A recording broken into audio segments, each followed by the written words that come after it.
సమంత నాగ చైతన్య విడాకుల వ్యవహారానికి కేటీఆరే కారణమని, కేటీఆర్ డ్రగ్స్ అలాగే ఇంకా ఆయన చేసిన వివిధ కారణాల వల్ల మరి తెలుగు సినీ పరిశ్రమలో సమంత నాగ చైతన్య విడాకులు తీసుకోవాల్సి వచ్చిందని మరి కొండా సురేఖ చేసిన వ్యాఖ్యలపై ఎన్టీఆర్ అయితే నిప్పులు చెరిగారు.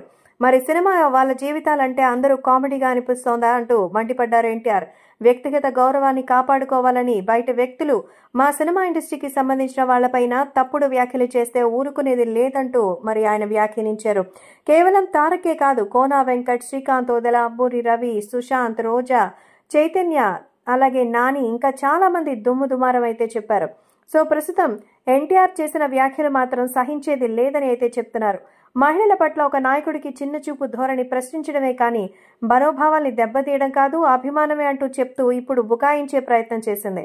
వ్యక్తిగత జీవితాల్ని రాజకీయాల్లోకి లాగే దిగజారుడు రాజకీయాలు చాలా హేయమైనవని, మీలాంటి బాధ్యతాయుతమైన స్థానాల్లో ఉన్న ఒక మహిళ మరో మహిళ గురించి ఇంత నీచమైనవి చెప్తారా అంటూ ఇలాంటి నిరాధార ప్రకటనలు చూస్తే బాధ అనిపిస్తోందని ఎన్టీఆర్ అయితే చాలా మండిపడ్డారు.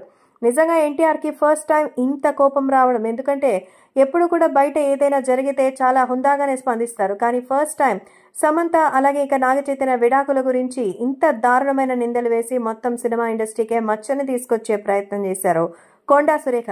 ఈ విషయంపైన ఎన్టీఆర్ చాలా సీరియస్ అయినట్టుగా తెలుస్తోంది. ఖచ్చితంగా ఈ విషయంలో సమంతకి క్షమాపణ చెప్పాలని మొత్తం అంతా వినపడుతుండగా తన మాటల్ని వెనక్కి తీసుకున్నట్టు మాత్రమే కొండా సురేఖ చెప్పడం. నిజంగా ఇంత యూనిటీ తెలుగు ఇండస్ట్రీలో రావడం అందరినీ హర్షింపజేస్తోంది.